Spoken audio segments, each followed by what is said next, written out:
Hi, today I'm going to put together this die set, and it's called Envelope of Wonder by Spellbinders.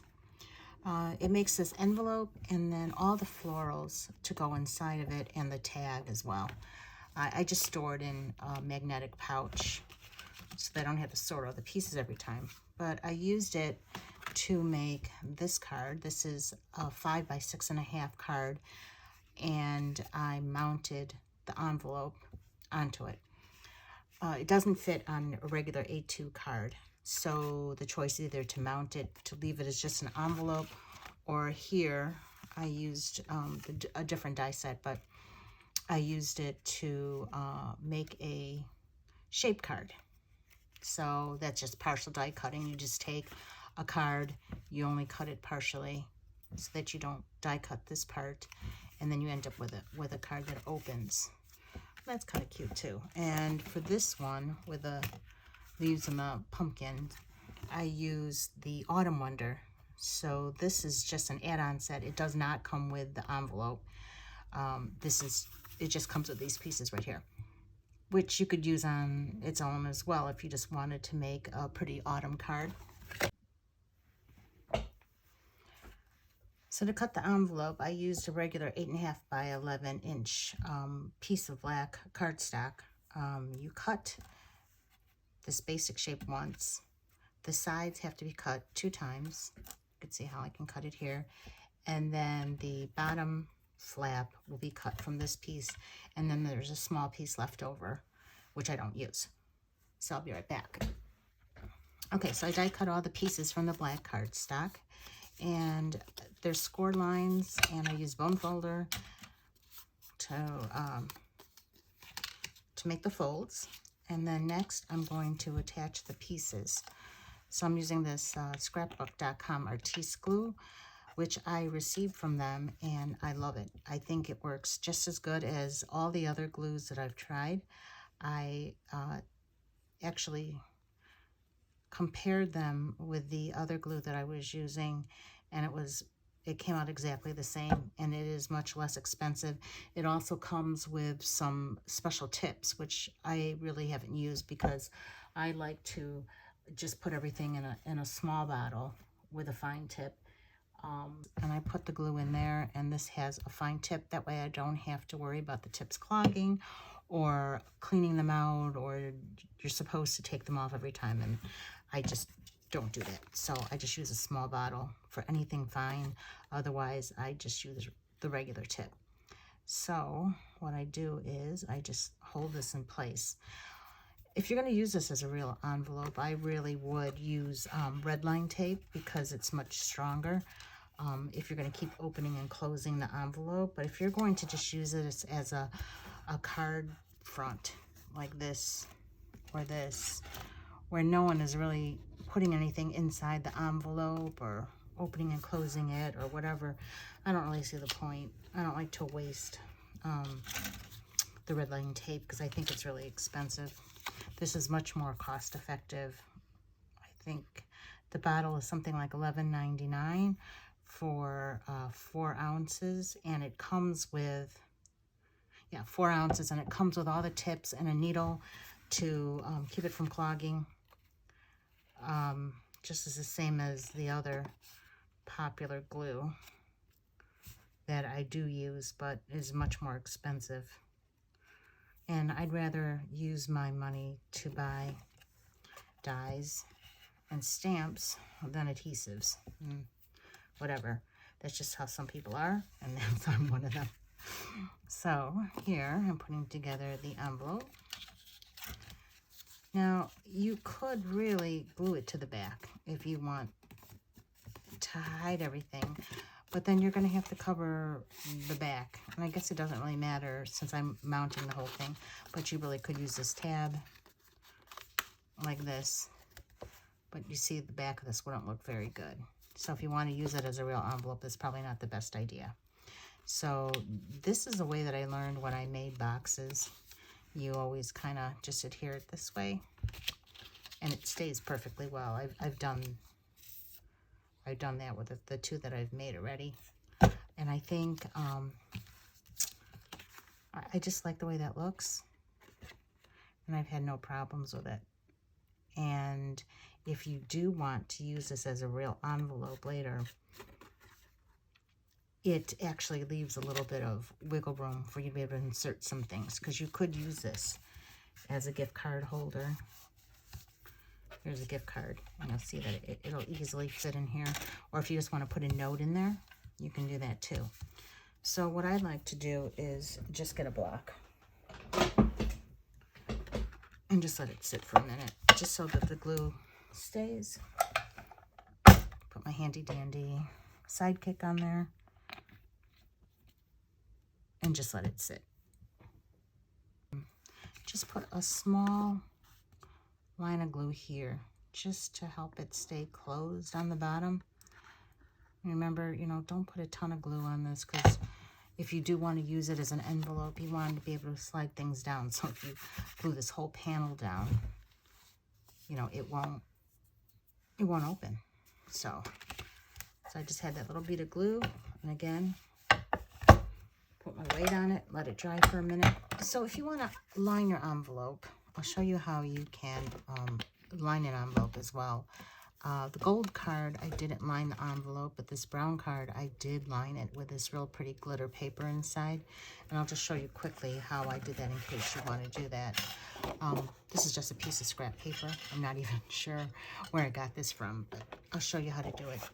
So this is a one-sided piece of paper. I'm just going to do this on the back so that I don't have to erase the pencil lines. You could erase the pencil lines. So what I'm doing is I'm just going to do the shape. I'm going to use this as my guide just for the basic shape of the envelope. I'm going on the inside rather than the outside because you have to cut it slightly smaller.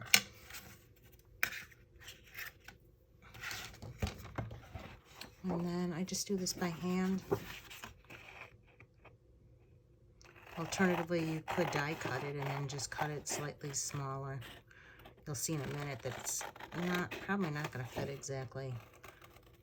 Anyway, so either way, even if you die cut it, you're going to have to cut it down a little bit more. But I just want to get the basic shape of it. And actually, you don't need to go this far because it's going to be on the inside. That's not going to show, so I'm just going to cut right here.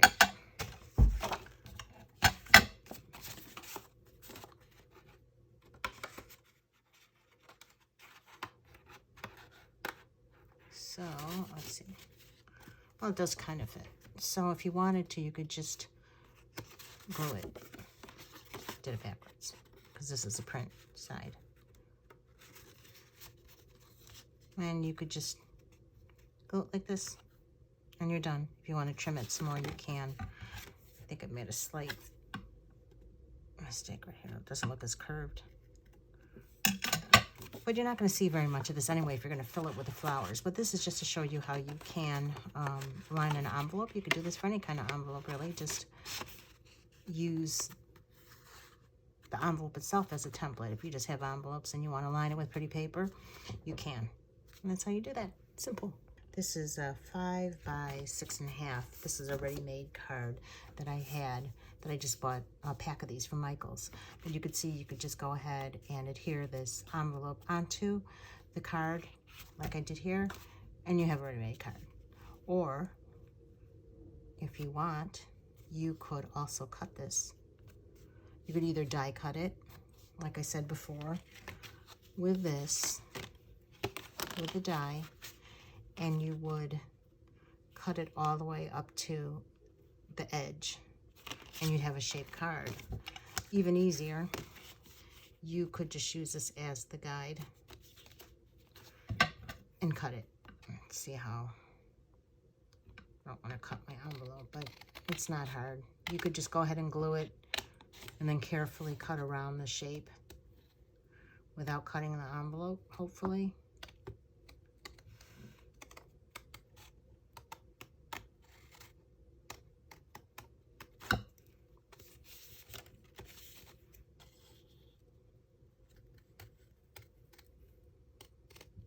But honestly, I did this partial die cutting, and maybe it was easier.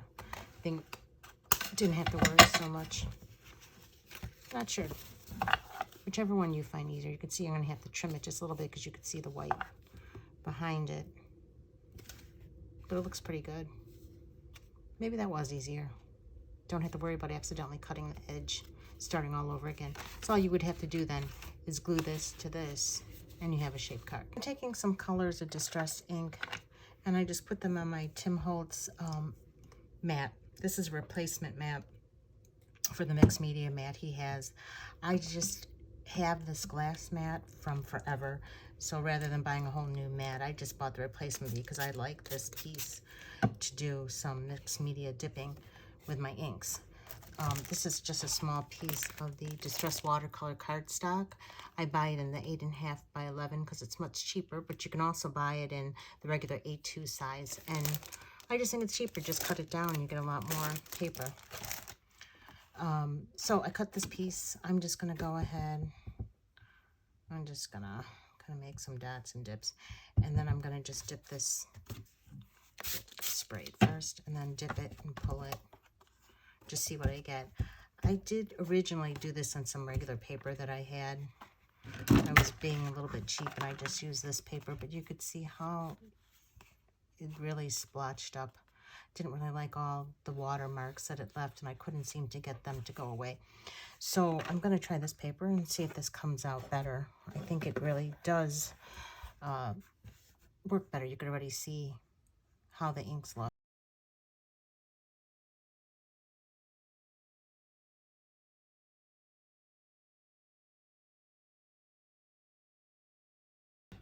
Yeah, I really like the way this looks better than this. So I'm going to go back and I dip it some more in a few other places. You could also take a piece of acetate. I know I've seen people do that. You put the ink on the acetate, and that way you could do a better placement. I kind of like just dipping it and seeing what I get.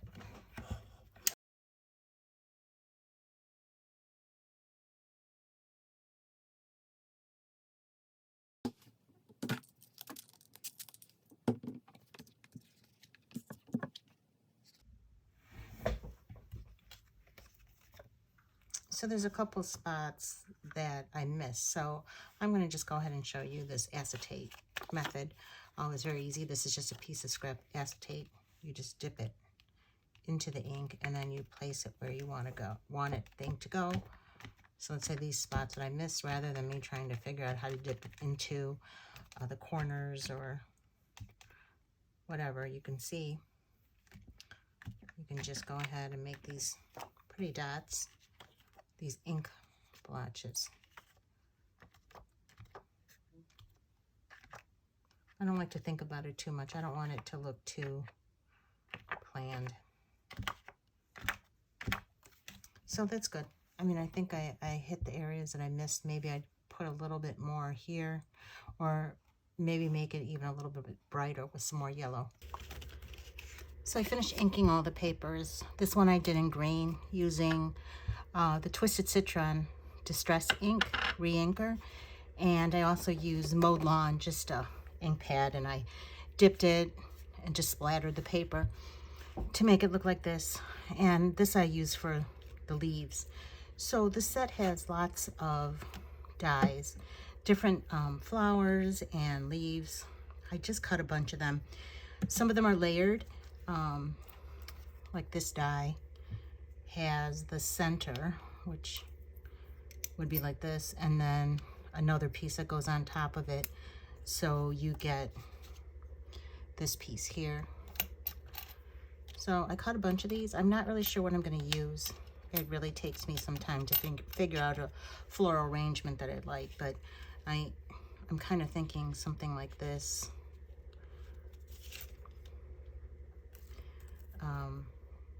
And then I cut some of these purple flowers too. I inked another piece of paper in, I think the colors, Villainous Potion and Seedless Preserves. And just cut these. And then all the leaves are gonna go in here too. I like something like this. It just pops up easily, this piece. the stem and the little flowers. All these pieces look nice because it gives it a little bit dimension. So you do need to put a little glue behind the envelope liner. I cut another one just from white. I thought it made the bright colors pop against the black envelope. So I'm not going to make you watch me figure this all out. I'll show you in the end. It's pretty self-explanatory. Then also just wanted to say that there's a tag die cut, and I did that in white. I'll probably end up cutting another one in a different color. I think it'll be a nice accent. And then there is this piece which cuts the strip. I think it's supposed to look like a string, perhaps. You can put that like that. I don't know if I'll end up using it, but I just cut it just to show it. And then there's two more pieces here. Now I received this set before Spellbinders had any kind of videos out on how to put this together, and I figured this all out myself. I'm assuming these two pieces are a large and a small box, and there's score lines here. So I folded it like this. The smaller one ends up like this, and then you put a little bit of glue on this tab and then attach it to make this rectangular shape. A good thing to use are these tweezers, the squeezy tweezers, because you can get this together and then have it held together without having to use your finger, because it's so small it would be hard to do.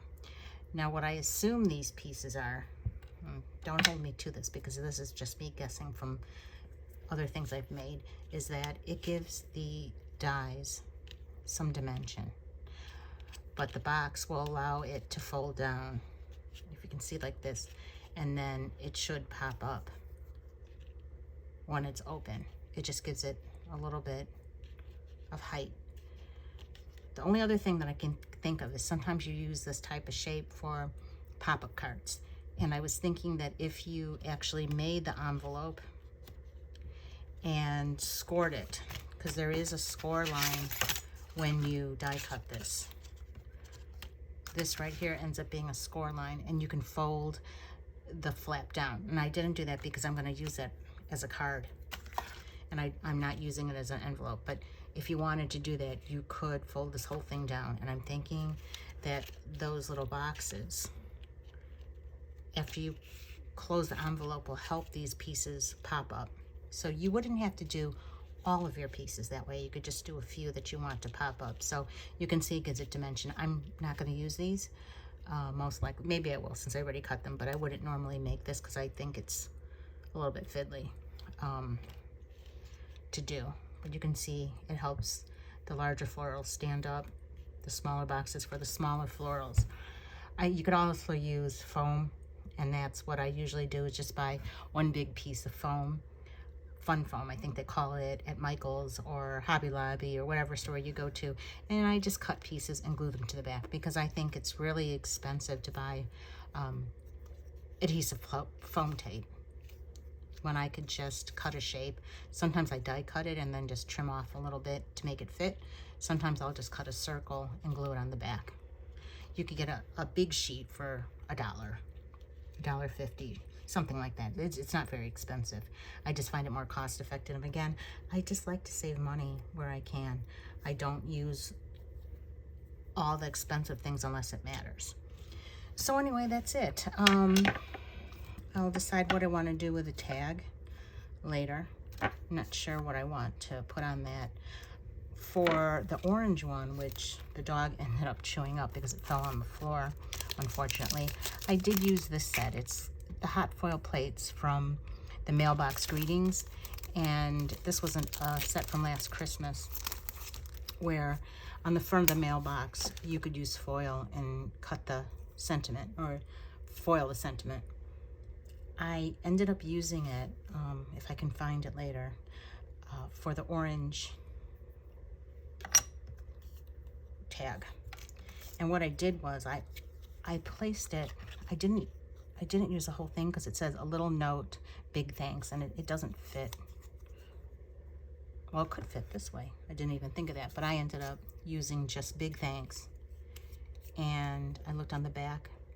I used a piece of washi tape and I attached it, and I just attached a little piece that would cover this, big thanks, underneath, and I foiled it.